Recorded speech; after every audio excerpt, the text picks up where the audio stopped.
I should mention that that is actually an excerpt from the full segment. So if you have an opportunity to hear the radio program or go to our website, you can actually hear the full segment. That's a good chunk of it, but not all of it.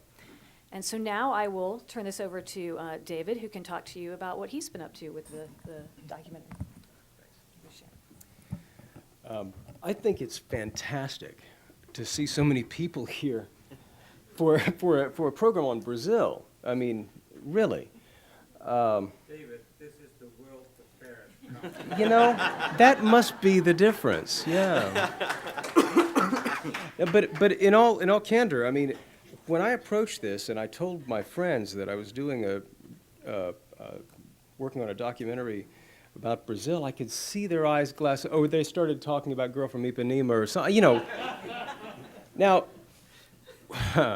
one of the reasons I mention this is because I'm ashamed to say that when I was approached about working on this project, I very much came to it from the standpoint of a lot of these folks. Brazil did seem fairly irrelevant. It's a long plane ride down there, and it just didn't seem to me to make a whole lot of sense that we'd be talking about Brazil rising. Of all, China, right? Okay, I get that, China, right? But Brazil. I used to work on a program for public radio called Marketplace. And years ago, when everyone was talking about economic tigers in Asia, Marketplace was one of the few programs on the air to identify China as a rising economic force, and all that came with that. It wasn't just an economic force. Imagine the kind of leverage this place is going to have in not that long of a period of time. And this is now talked about today as if it's something new like the internet. No, I mean, I joke about that, but people still talk about it in very novel terms. And I think that something I'm very, very proud of, and I will shut up and we'll get to the radio piece in just a moment, but something I'm very proud of is to be involved with a project that is not a travelogue about Brazil. This is a project that is kind of ringing a bell. It's sounding a kind of note that I think very few, you just don't hear it in American mainstream media that much, you know? This is the kind of journalism I think public radio is particularly well-suited to perform, and I wish it did even more of it. But I want to get right back to what we were talking about, and in part, this is why I was excited about doing the music story. I'm a musician myself, and in fact, I do, working in Austin at KUT, I do quite a bit of music reporting. It's very much a part of their economy there. But also, for years and years, Brazil was very much known by its chief cultural export here in the U.S., and that would have been bossa nova. I mean, let's just face it. I mean, that's one of the first things on the lips of anyone who talks about Brazil here in the U.S. And yet, bossa nova isn't the story. Now, it's true that there's something called MPB, popular music of Brazil, is pretty much what people talk about down there. But it's not what people listen to, really, in Brazil. Understand, too, that when we talked with musicians down in Brazil, something that commonly came up was, we're not world music, and I wish you'd stop referring to us as world music up there. We're Brazilian music, thank you very much. Not Latin music, we're Brazilian music. And what you got a sense of was a real pride in a sense that this is Brazil's moment. It's time. Now, you would think that if this is Brazil's moment, surely we're going to be hearing a lot more Brazilian music. Maybe not. And there's a good reason for that.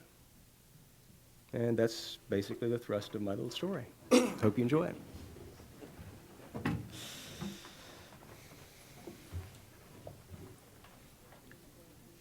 Thank you. 6:30 in the morning, and the view is world class. There it is, that famous beach. All that's missing is the girl. Tall and thin and young and lovely, the girl from Ipanema goes walking, and when she passes, each one she passes goes. There really was a girl from Ipanema. she used to stroll by this very cafe on her way to the beach. In 1962, in this cafe, two young composers, Vinicius de Moraes and Antonio Carlos Jobim, wrote the song that would become far and away Brazil's most famous musical signature, the archetype of the bossa nova sound that put Brazil on the world's musical map. But there's what the world thinks Brazil sounds like, and there's what it really sounds like.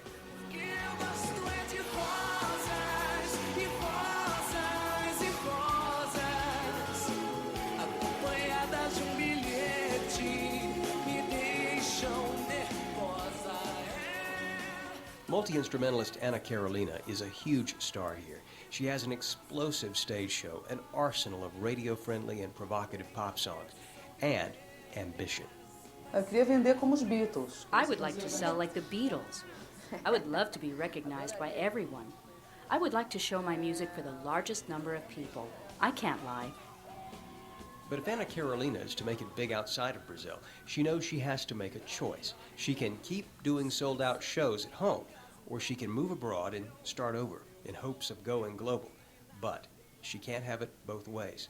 Teria que deixar de trabalhar aqui pouco para trabalhar lá. I would have to put my career on hold here, and in a short time, I will be mature enough to do that. It is going to be difficult, but it is going to happen. I'm having English classes. Who knows? Never know how much I love you. Never know how much I care. When you put your arms around me, I get a fever that's so hard to bear. Give me fever. But here's the rub. As Brazil becomes more tied into the rest of the world, it raises the bar for musicians like Ana Carolina. Why should somebody, say, in Switzerland, like Ana Carolina more than Damien Rice or more than Sheryl Crow? Why? What makes her different than those guys? Bernardo Araujo writes about music for Rio's leading newspaper, O Globo. You have to lose some money, and then you go one summer, play 5 festivals, and then people get to know you. And in the case of Ana Carolina, you have a strong physical image that's going to help you stick in people's heads.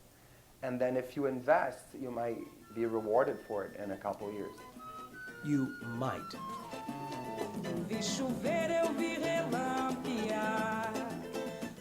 But the stakes are so high, the investment's so great, the odds so long, why bother?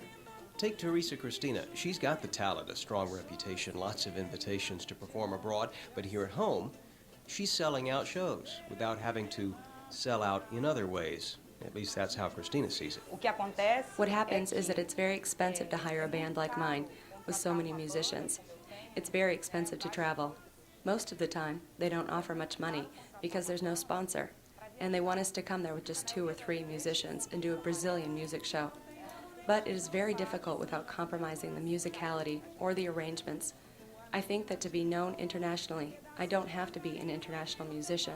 I can still be a Brazilian artist. Chega de tanto exaltar essa tal de saudade.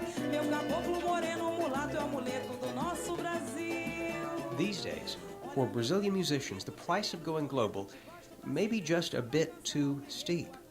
When you think about the fact that once upon a time music was considered Brazil's greatest export, an interesting subtext emerges. As Brazil has evolved into a nation increasingly adept at selling itself to the world, one now senses a reluctance to commoditize what is arguably its most precious resource, its culture. Deixa eu ver, eu vi relampear, mas mesmo assim